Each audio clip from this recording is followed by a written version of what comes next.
கமல்ஹாசன் அவர்கள் பேசிய ஒரு பேச்சுக்கு பெரிய எதிர்ப்பு கர்நாடகாவில். அவருடைய திரைப்படத்தையே திரையரங்குகளில் ஓட்டவிட மாட்டோம் என்றெல்லாம் எதிர்ப்பு தெரிவிக்கிறார்கள். தமிழிலிருந்துதான் கன்னடம் தோன்றியது என்ற கருத்தை அவர்களால் ஏற்க முடியவில்லை. ஆனால் 1812 எல்லிஸ் அவர்களும் 1852 ஹென்றி ஒய்சிங்டன் என்பவரும், அவர்களெல்லாம் பிரிட்டிஷ் குடிமக்கள், ஆங்கிலேயர்கள்.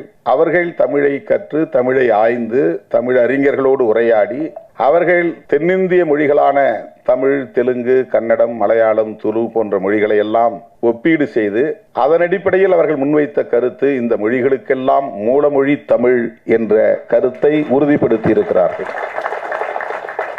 எல்லிஸ் அவர்கள் வாழ்ந்த சமகாலத்தில் வாழ்ந்தவர் தான் அந்த ஹென்றி ஒய்சிங்டன் என்பவரும். அவருக்கு பிறகுதான், எல்லிஸுக்கு பிறகு 40 ஆண்டுகளுக்கு பிறகு 1856 கால்டுவெல் திராவிட மொழிகளின் ஒப்பிலக்கணம் எழுதுகிறார்.